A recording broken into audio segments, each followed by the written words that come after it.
इनकलाब वंदे।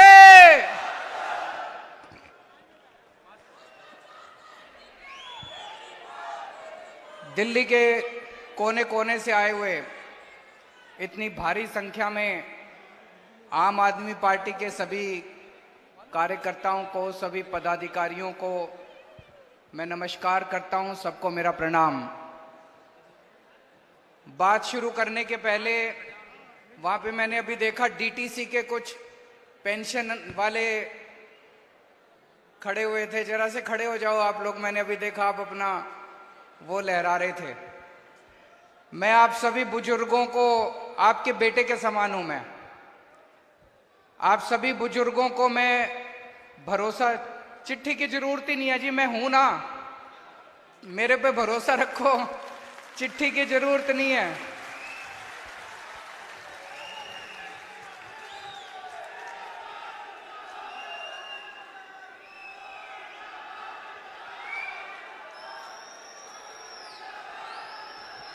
आपकी जानकारी के लिए बता दूं, हमारी पहले 2 मिनट में पेंशन वालों की बात पूरी कर लूं, फिर अपनी बात पे आएंगे।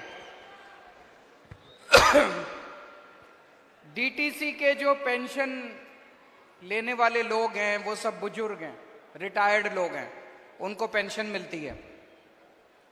हमारी सरकार बनने के पहले आप लोगों को पेंशन नहीं देते थे। ये लोग खूब तंग करते थे, कहते थे फंड बनाओ, डीटीसी देगी। डीटीसी तो घाटे में चल रही है, कहां से पेंशन देगी। हमारी सरकार आने के बाद हमने तय किया कि दिल्ली सरकार डीटीसी को पैसा देगी और दिल्ली सरकार के पैसे से डीटीसी पेंशन देगी। और जब से हमारी सरकार बनी, ईमानदारी से बता देना, 2015 से आज तक आपको टाइम पे पेंशन मिल रही थी। पिछले 1 साल से तकलीफ होनी शुरू हुई है कि नहीं है? पिछले 1 साल से इन्होंने तकलीफ करनी चालू की है। पर अभी मैंने ट्रांसपोर्ट मिनिस्टर से भी बात करी, फाइनेंस मिनिस्टर से भी बात करी। इसके ऊपर मैं लगा हुआ हूं, थोड़े दिन और दे दो, आपकी पुरानी सारी 3 महीने की पेंशन बकाया है ना, ये 3 महीने की भी मिल जाएगी। आगे से टाइम पे दिलवाया करेंगे।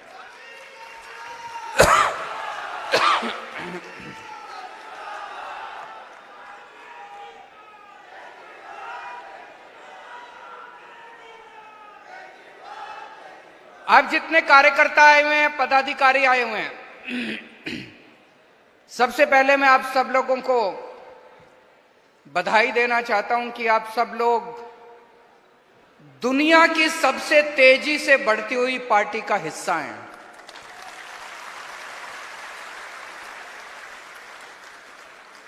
देश नहीं, दुनिया, पूरी दुनिया में आज तक कोई ऐसी पार्टी नहीं हुई जिसने इतनी तेजी से तरक्की करी हो, इतनी तेजी से तरक्की करी हो। मुझे लगता है हमें Guinness book of world record वालों से पूछना चाहिए, भाई जरा पता करके बताओ कोई, नहीं तो हमारा नाम लिख दो उसके अंदर। कल भी मैं कह रहा था, मैं अपने काउंसलर से कल रात को मिला था, कि एक एमएलए बनने के लिए, एक काउंसलर बनने के लिए लोगों की जिंदगी बीत जाती है, चप्पलें घिस जाती है, जूते घिस जाते हैं, कि नहीं है? एक एमएलए बनने के लिए, एक काउंसलर बनने के लिए। और ये एक पार्टी, छोटी सी पार्टी 10 साल पहले बनी थी। पहले दिल्ली में सरकार बन गई भारी बहुमत से, कांग्रेस की 0, बीजेपी की 3, आम आदमी पार्टी की 67 सीट। छोटी सी पार्टी, 1 साल पुरानी पार्टी। फिर पंजाब में सरकार बन गई भारी बहुमत से, 117 में से 92 सीट। फिर गुजरात में इनके गढ़ के अंदर जाके 14% वोट लेके आए, 5 एमएलए बना के लेके आए हैं। और मेरे को पूरा विश्वास है गुजरात में अगली सरकार आम आदमी पार्टी की सरकार बनेगी, देख लेना। फिर गोवा गए, गोवा में 2 एमएलए बन गए हमारे दोस्तों। जितनी, और अब राष्ट्रीय पार्टी का दर्जा आपकी पार्टी को मिला है। पूरे देश में 3रे नंबर पे आ गए। कहने को तो 1350 पार्टियां हैं अपने देश में, रजिस्टर्ड पार्टियां 1350। हम 1350 पार्टियों को पीछे छोड़ के आज बस बीजेपी, कांग्रेस, आम आदमी पार्टी तीसरे नंबर की सबसे बड़ी पार्टी है। और जितनी तेजी से बढ़ रही है, मेरा दिल कहता है कि एक दिन कांग्रेस और बीजेपी को भी पीछे छोड़ के देश के ऊपर आम आदमी पार्टी का राज होगा। तो बहुत तेजी से आम आदमी पार्टी बढ़ रही है, तो जाहिर तौर पे आपके खिलाफ बड़े बड़े षड्यंत्र रचे जाएंगे। इन लोगों को यह लगने लग गया, मोदी जी को, बीजेपी को, अब ये साफ हो गया, 2014 में हार गए विधानसभा चुनाव, 2015 में हार गए विधानसभा चुनाव, 2020 में हार गए विधानसभा चुनाव, फिर अभी एमसीडी का चुनाव हार गए। तो अब इनको ये तो पक्का हो गया भाई, दिल्ली में आम आदमी पार्टी से जीत नहीं सकते, ये पक्का है। दिल्ली में ये कुछ भी कर लें, कुछ भी कर लें, दिल्ली में आम आदमी पार्टी से ये जीत नहीं सकते। तो अब इन्होंने एक षड्यंत्र रचाया है, शराब घोटाला। मैं आपसे पूछना चाहता हूं, शराब घोटाला दिल्ली में हो रहा है, गुजरात में हो रहा है। गुजरात में कितने लोग मर गए जहरीली शराब पी के, रोज सुनने में आता है 100 लोग मर गए, 50 लोग मर गए, 150 लोग। घोटाला तो वहां हो रहा है, यहां कौन सा घोटाला हो रहा है? कह रहे शराब घोटाला हो गया, शराब घोटाला हो गया। अभी अखबारों में पढ़ रहा था, हरियाणा में इतना बड़ा शराब घोटाला हो गया, दिल्ली में कौन सा शराब घोटाला हो गया? अभी जब सुप्रीम कोर्ट में सुनवाई हुई शराब घोटाले की, जज बार बार पूछ रहा है सीबीआई वालों से, एक तो सबूत दे दो, एक तो सबूत दे दो। कोई तो सबूत, कोई सबूत नहीं सीबीआई के पास, कोई सबूत नहीं ईडी के पास। जज बार बार कह रहा है 2 मिनट नहीं टिकेगा तुम्हारा केस। ये शराब घोटाला है। और एक फर्जी शराब घोटाला बना के उन्होंने हमारे संजय सिंह जी को गिरफ्तार कर लिया, सत्येंद्र जैन को गिरफ्तार कर लिया, मनीष सिसोदिया को गिरफ्तार कर लिया, विजय नायर को गिरफ्तार कर लिया, अब ये मुझे गिरफ्तार करने जा रहे हैं। तो इनका मकसद ये है कि किसी भी तरह से आम आदमी पार्टी के टॉप के नेतृत्व को गिरफ्तार करके आम आदमी पार्टी को और सरकार को तितर बितर कर दिया जाए। इस तरह से नरेंद्र मोदी जी दिल्ली के अंदर अपनी सरकार बनाना चाहते हैं। उनको पता है चुनाव में नहीं हरा सकते, उनको पता है। मैं उनको कहना चाहता हूं, केजरीवाल को चाहे जेल में डाल दो, जेल से भी जीत जाएगी आम आदमी पार्टी की सरकार। मैं नरेंद्र मोदी जी को कहना चाहता हूं, मोदी जी इस जन्म में तो आप हमको नहीं हरा सकते दिल्ली के अंदर आम आदमी पार्टी को। आपको दूसरा जन्म लेना पड़ेगा, इस जन्म में तो नहीं हरा सकते आप आम आदमी पार्टी को दिल्ली में।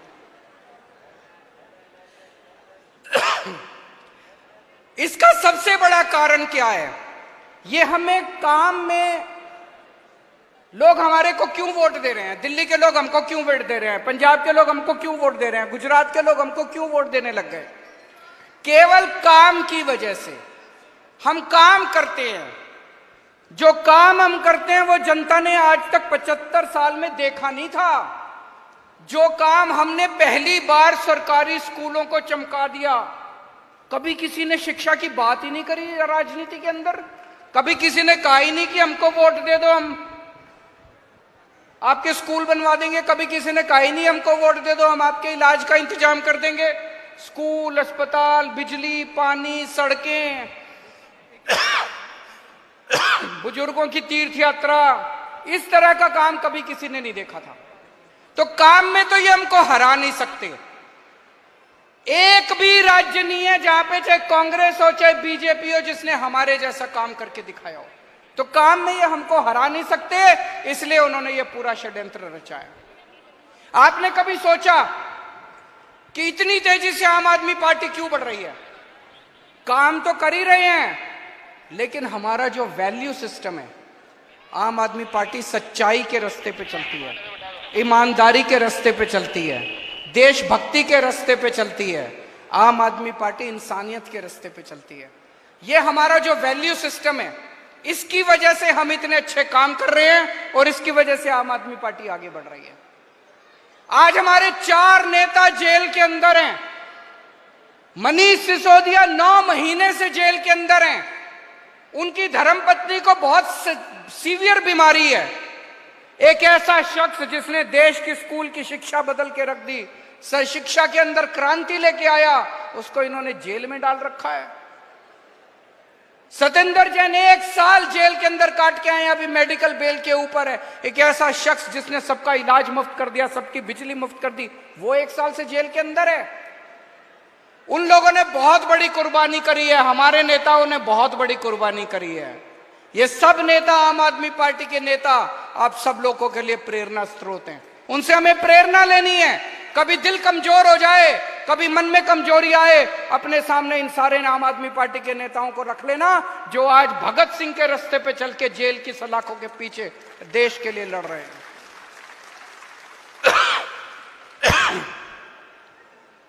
क्या नरेंद्र मोदी जी ईमानदार हैं? क्या नरेंद्र मोदी जी भ्रष्टाचार के खिलाफ हैं? मैं इनका एक भाषण सुन रहा था मोदी जी का, 27 जून को भोपाल में एक रैली में प्रधानमंत्री जी ने कहा कि एनसीपी बहुत ही भ्रष्ट पार्टी है, एनसीपी के नेता बहुत ही भ्रष्ट हैं, 70,000 करोड़ रुपए का घोटाला कर दिया। और कुछ दिन के बाद जिन नेताओं को इन्होंने भ्रष्ट बोला, वो बीजेपी में आ गए और उन्होंने उसको उप मुख्यमंत्री बना दिया महाराष्ट्र का। ये नरेंद्र मोदी की ईमानदारी है। इन्होंने वेस्ट बंगाल, पश्चिम बंगाल के अंदर एक नेता था शुभेंदु अधिकारी, टीएमसी का, धो धो के इन्होंने गालियां दी। उसका नाम शारदा स्कैम में आया, उसका नाम Saradha chit fund scam, Narada scam, पता नहीं किस किस स्कैम में आया। वो बीजेपी में आ गया, उसके सारे स्कैम पाप धुल गए। बीजेपी में आने के बाद सारे पाप धुल गए। असम के अंदर जो अभी मुख्यमंत्री है, उसके खिलाफ बीजेपी ने पानी पी पी के उसको गालियां दी, उसको भ्रष्ट बोला और बोले इसको जेल भेजेंगे। बीजेपी में आ गया, उसको अपना मुख्यमंत्री बना दिया। ये नरेंद्र मोदी की ईमानदारी है। इनका अपना कोई भ्रष्टाचार करे, उसके खिलाफ कोई एक्शन नहीं लेते। कर्नाटक में इनकी सरकार थी, कहते थे 40% कमीशन वाली सरकार है, कि हर काम में 40% कमीशन खाती है। एक आदमी, एक बीजेपी का नेता कर्नाटक में जेल नहीं गया इनका। गुजरात में रोज इतने करप्शन हो रहे हैं, इतने घोटाले हो रहे हैं, एक आदमी जेल नहीं जाता इनका। रोज सुनते हैं कि अडानी को इन्होंने थोक के भाव सारा देश बेच दिया, कोई एक्शन नहीं होता इनका। तो इनका क्या मकसद है? केवल और केवल सीबीआई और ईडी को इस्तेमाल करके दूसरी पार्टियों के नेताओं को तोड़ के अपनी पार्टी के अंदर लाना। कोई ईमानदार नहीं है नरेंद्र मोदी, कोई भ्रष्टाचार के खिलाफ जंग नहीं छेड़ रहे हैं। दूसरी पार्टियों का केवल सत्ता की लड़ाई है, दूसरी पार्टी के। आज अगर मनीष सिसोदिया आम आदमी पार्टी छोड़ के बीजेपी में चले जाएं, भाई साहब 24 घंटे के अंदर बाहर आ जाएंगे वो। आज अगर संजय सिंह पार्टी छोड़ के बीजेपी में चले जाएं, 24 घंटे के बाहर आ जाएंगे। ये नरेंद्र मोदी की बेईमानदारी है, ये उसके भ्रष्टाचार की। अब प्रधानमंत्री जी को यह लगने लगा कि मैं लोकसभा चुनाव हार रहा हूं। पूरे देश के अंदर बेरोजगारी, महंगाई, भ्रष्टाचार, लोग बहुत दुखी हो चुके हैं। घर का खर्चा नहीं चल रहा। कब तक जुमलेबाजी से घर का खर्च, कब तक परिवार चलेगा? अब लोग बहुत दुखी हो चुके हैं। तो अब प्रधानमंत्री जी ने एक नया वो बनाया है कि जितने रीजनल पार्टी के नेता हैं, सब नेताओं को पकड़ पकड़ के जेल में डाल दो।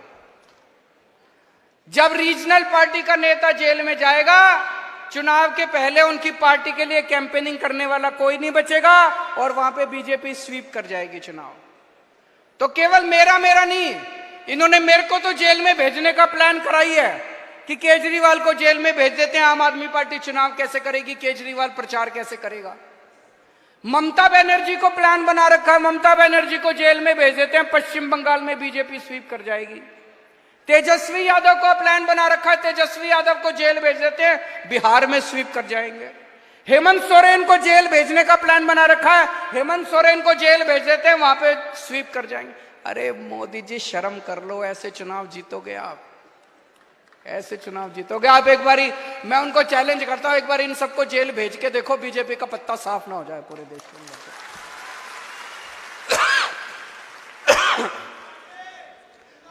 हम लोग जेल जाने से नहीं डरते, जेल हमारे लिए भूषण है। एक क्रांतिकारी के लिए जेल भूषण होती है। हम लोगों को जेल का कोई डर नहीं है। मैं जेल एक बारी 15 दिन रह के आया था, अंदर ठीक ठाक इंतजाम होता है। आप भी कभी जेल जाओ तो चिंता मत करना। अगर भगत सिंह इतने दिन जेल रह सकते हैं, मनीष सिसोदिया 9 महीने जेल रह सकता है, सतिंदर जैन 1 साल जेल रह सकता है, तो मेरे को जाने में क्या दिक्कत है? मैं भी चला जाऊंगा, मेरे को जेल जाने का फर्क नहीं पड़ता। लेकिन हमारे सामने प्रश्न है और हमें सत्ता का लालच नहीं है। 49 दिन के बाद इस्तीफा दिया था, कोई अपनी चौकीदार की नौकरी से इस्तीफा नहीं देता। किसी ने मेरे से इस्तीफा मांगा नहीं था 49 दिन के बाद। मुझे लगता है दुनिया का पहला मुख्यमंत्री हूं जिसने अपनी मर्जी से 49 दिन के बाद इस्तीफा दे दिया था। इस्तीफा मैं अपने जूते की नोक पे लेके चलता हूं, मेरे को कोई मुख्यमंत्री की कुर्सी का लालच नहीं है। लेकिन हमें यह देखना है इनका ये जो षड्यंत्र है, इस षड्यंत्र के अंदर अपने को नहीं फंसना।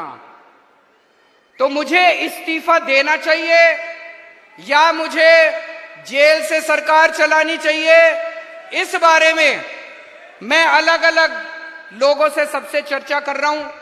इस बारे में मैंने अपने सारे विधायकों से भी चर्चा की थी, फिर सारे काउंसलर से चर्चा की, आज मैंने सारे वॉलंटियर्स के साथ चर्चा की है और अब आप लोगों की जिम्मेदारी लगा रहा हूं मैं। दिल्ली की जनता ने हमें बहुत प्यार दिया है, हम दिल्ली की जनता की मर्जी के बिना कुछ नहीं करेंगे। जो दिल्ली की जनता कहेगी हम वही करेंगे, है कि नहीं है? तो अब आप लोगों को दिल्ली में घर घर जाना है, घर घर जाके जनता से पूछना है क्या करना चाहिए। नुक्कड़ सभा करनी है। जैसे आपको याद है जब सबसे पहले हमारी सरकार बनी थी, 28 सीट आई थी, हमें कांग्रेस से समर्थन लेना है कि नहीं लेना, हमने जनता से पूछा था। जनता ने कहा ले लो, हमने ले लिया। अभी ये भी एक वैसा ही, हम दोराहे के ऊपर खड़े हैं, पार्टी दोराहे के ऊपर खड़ी है। आप लोगों को घर घर जाना, जाएंगे सब लोग, समय देना पड़ेगा, मेहनत करनी पड़ेगी। अगले 10 से 15 दिन के अंदर हमें पूरी दिल्ली छान मारनी है, घर घर में जाना है, जनता से पूछना है कि क्या इस्तीफा देना चाहिए या जेल से सरकार चलानी चाहिए। जो जनता कहेगी, जनता का हुक्म हमारे सर माथे पर। और एक बात, आज से ये सोच लेना कि लोकसभा के चुनाव का प्रचार शुरू हो गया। यही लोकसभा के चुनाव का प्रचार है। एक एक घर में जाके इनकी बीजेपी की और नरेंद्र मोदी की पोल खोलनी है आपको। एक एक घर में जाके नुक्कड़ सभाएं करनी है, उनके अंदर इनकी पोल खोलनी है। मैं जेल के अंदर रहूं या जेल के बाहर रहूं, इस बार दिल्ली की एक भी सीट लोकसभा की बीजेपी को नहीं आनी चाहिए। भारत माता की, भारत माता की। राष्ट्रगान के लिए सारे अपने जगह पर खड़े हो जाइएगा, कोई जाइएगा मत, राष्ट्रगान के बाद ही सारे जाएंगे।